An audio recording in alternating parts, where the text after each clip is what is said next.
കണ്ടശങ്കടവിൽ booth ഏജന്റിന് നേരെ മർദ്ദനം. കോൺഗ്രസും ബി.ജെ.പിയും തമ്മിൽ സംഘർഷാവസ്ഥ. പോളിംഗ് ബൂത്ത് സന്ദർശിക്കാനെത്തിയ UDF സ്ഥാനാർത്ഥി TN പ്രതാപന്റെ കൂടെ ഒന്നിൽ കൂടുതൽ ആളുകൾ കയറുന്നത് തടയാൻ ശ്രമിച്ച BJP ബൂത്ത് ഏജന്റിനെ മർദ്ദിച്ചതായി പരാതി.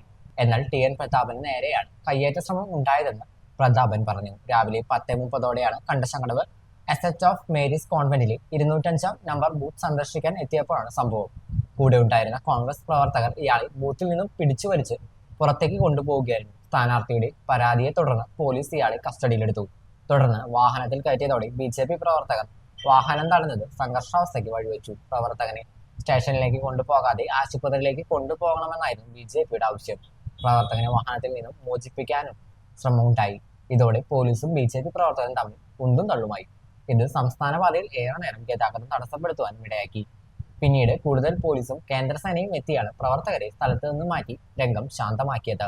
അതേസമയം പ്രതാപനൊപ്പം കൂടുതൽ കോൺഗ്രസ് പ്രവർത്തകർ ബൂത്തിൽ കയറാൻ ശ്രമിച്ചപ്പോൾ BJP ബൂത്ത് ഏജന്റ് ചോദ്യം ചെയ്യുകയാണ് ഉണ്ടായതെന്നും ഇതിന്റെ പേരിൽ കോൺഗ്രസ് പ്രവർത്തകർ ഇയാളെ മർദ്ദിക്കുകയായിരുന്നുവെന്നും BJP സ്ഥാനാർത്ഥി അനീഷ് കുമാർ മാധ്യമങ്ങളോട് പറഞ്ഞു. എന്നാൽ മദ്യപിച്ചെത്തിയ BJP ബൂത്ത് ഏജന്റ് മനഃപൂർവ്വം പ്രശ്നങ്ങൾ സൃഷ്ടിക്കുകയായിരുന്നുവെന്നും ഇയാളെ ആരും മർദ്ദിച്ചിട്ടില്ലെന്നും തങ്ങളുടെ സ്ഥാനാർത്ഥി TN പ്രതാപനെ കഴുത്ത് പിടിച്ച് തള്ളിയതായും കോൺഗ്രസ് നേതാക്കൾ പറഞ്ഞു. പോളിംഗ് ബൂത്തിന്റെ ഉള്ളിൽ കയറാൻ ശ്രമിച്ച സമയത്ത് അത് കയറരുത് എന്നൊരു പ്രവർത്തനം പറഞ്ഞതാണ്. ആ പറഞ്ഞ സമയത്ത് ആ പ്രവർത്തകനെ സംഘം ചേർന്ന് കോൺഗ്രസിന്റെ കൂടെ വന്നിട്ടുള്ള സ്ഥാനാർത്ഥിയുടെ കൂടെ വന്നിട്ടുള്ള ആളുകൾ മർദ്ദിച്ചു എന്നുള്ളതാണ് പ്രശ്നം. ആ മർദ്ദിക്കപ്പെട്ട ആളെ ഹോസ്പിറ്റലിൽ അഡ്മിറ്റ് ചെയ്യുന്നതിന് പകരം അയാളെ പോലീസ് കസ്റ്റഡിയിൽ എടുക്കുകയാണ് ഉണ്ടായിട്ടുള്ളത്. മർദ്ദിച്ചവരെയാണ് പോലീസ് കസ്റ്റഡിയിൽ എടുക്കേണ്ടത്, അല്ലാതെ മർദ്ദിക്കപ്പെട്ട ആളെ ഇല്ല കസ്റ്റഡിയിൽ എടുക്കേണ്ടത്. അപ്പം നിയമവിരുദ്ധമായിട്ടുള്ളൊരു പ്രവർത്തനമാണ് ഇവിടെ നടന്നിട്ടുള്ളത്.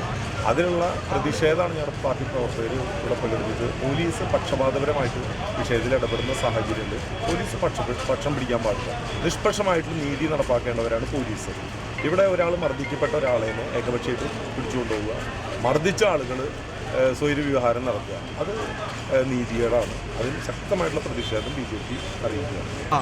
മണലൂർ പഞ്ചായത്തിനകത്ത് സ്ഥാനാർത്ഥി മണലൂർ കണ്ടശങ്കടവ് ഗവൺമെന്റിനെ 205 ബൂത്തിലേക്ക് പോളിംഗ് ഏജന്റുമാരും വോട്ടിംഗ് നടക്കുന്നുണ്ടോന്നും പ്രിസൈഡിംഗ് ഓഫീസർമാരും ഉദ്യോഗസ്ഥരെയും കാണാൻ പോയ സ്ഥാനാർത്ഥിയെ BJPയുടെ പോളിംഗ് ഏജന്റ് ബലമായി കഴുത്തിൽ പിടിച്ച് തള്ളി പുറത്തേക്ക് ഇട്ടു. തുടർന്ന് കൂട്ടത്തിലുണ്ടായിരുന്നു ഞങ്ങളൊക്കെ ചെന്ന് അയാളെ മദ്യപിച്ചിട്ടുണ്ടെന്നും അറസ്റ്റ് ചെയ്യണമെന്നും പറഞ്ഞിട്ടുണ്ടായിരുന്ന ഒരു തർക്കമാണ് അവിടെ നടന്നത്. തുടർന്ന് പോലീസിന്റെ കസ്റ്റഡിയിൽ നിന്ന് അയാളെ പിടിച്ചു കൊണ്ടുപോയി എന്നാണ് നമ്മൾ സംശയിക്കുന്നത്.